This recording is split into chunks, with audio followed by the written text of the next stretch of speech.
So welcome back, everybody. Today I have Melissa Foster with me for the hashtag Keeping It Civil Conversations, where we are highlighting civility in the workplace. So thank you so much for joining me, Melissa. If you want to go ahead and introduce yourself and let us know what you do. Yeah, thanks, Maddie. Thanks for inviting me to be a part of this conversation. My name is Melissa Foster. I'm the Senior Manager of Public Relations at the Henry Ford. And I've been a professional advisor for the PRSSA group at Eastern Michigan for about, 3 years, 4 years now. Losing track, but it's been a lot of fun interacting with the students over the last couple of years and getting to know them and assisting them along their journeys and with questions like these and conversations like these. It's always helpful.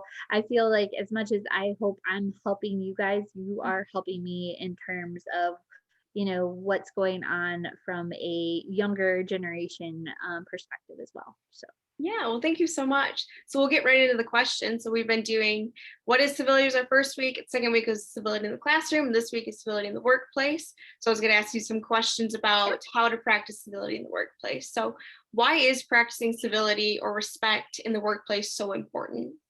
well, it's so important just as it is anywhere in life. The workplace, if you think about it, you probably, once you get out there in the workforce, you're spending more time with these people than you are the majority of the other people in your life.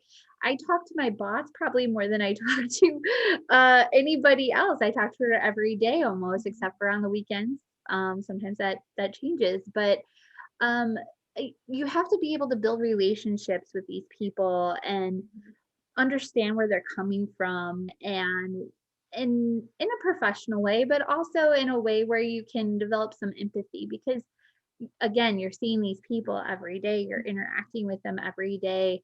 It's very important to build a relationship where people feel comfortable with each other, can express what's going on. Especially, I feel like during this pandemic has really changed how we, as a team that I work with at the Henry Ford, interacts with each other, and being more understanding.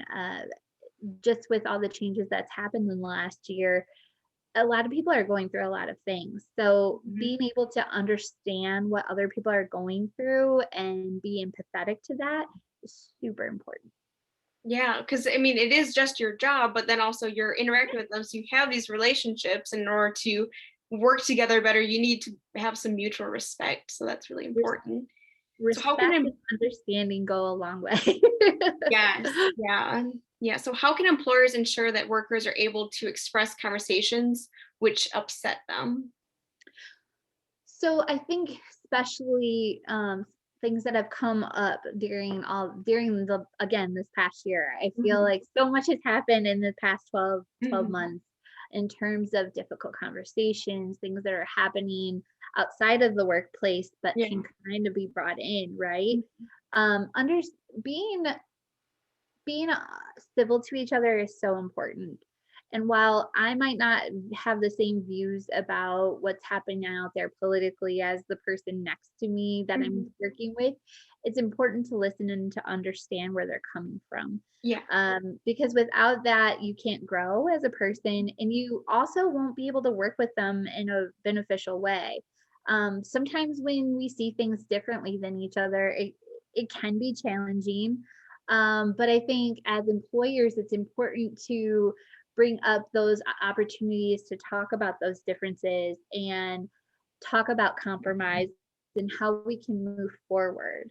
Um, and being able to, again, I keep going back to empathy, but Mhm. empathy is such an important part of working with people. Yeah. I know we talk about civility, but I think civility and empathy kind of go hand in hand. Having civil conversations is important, but also being able to understand where those people are coming from and why they're thinking of the way they think, why they feel the way they feel, and knowing that in the end, their opinions don't have to be your opinions. Mhm. Their thoughts don't have to be your thoughts. But knowing to respect that, in the long run, we don't always have to agree with it. And quite honestly, in some ways, we might not even respect it, and that's fine. But Mhm. in order to get jobs accomplished, work accomplished, we have to know when's the when it gets a little bit too heated, when to stop, and to say, okay, well, we've gone too far. I think let's regroup tomorrow. Let's refocus on these conversations that we're having. And we do that all the time at the I mean, we don't have a lot of heated conversations, trust me. Yeah. It doesn't happen very often, that I know of, but I'm sure I know from different examples that have happened during meetings. Sometimes Mhm. it's just best to move on, especially if we don't see eye to eye. It's just best to change the conversation, until, you know, opinions and tempers can be brought down to a more civil level. Mhm. Yeah, because you gotta maintain that professional relationship with them, and I really like what you Right. mentioned about, looking at it as a way to grow and a way to learn from other people instead of, "Well, I think differently than you," but just learning from them is so important. Right, because I mean, you think about it in your everyday life, most of the time you surround yourself from your family perspective or your friend perspective, you you're with people that see very similar to you Mhm. and have experienced things the same way that you have experienced them. But when you're out in the workforce, you're in a brand new community of people that have come from very different areas, especially at the Henry Ford. I mean, when Mhm. I say we're a small city, we are a small city. I mean, we have people who come from a historic background. We have engineers. We have marketing communications people, we have Mhm. fundraising people, we have people from all different areas of life, and so none of us might see things the same way, Mhm. but we have to understand and learn from each other and grow from each other. Yeah, yeah, no, that's great. So are there ways to make a work setting feel more comfortable and welcoming to new ideas? Like how can you make it a little bit more welcoming? Well, I think it's how you have conversations, being able to have those open conversations and saying, no, I don't agree with that.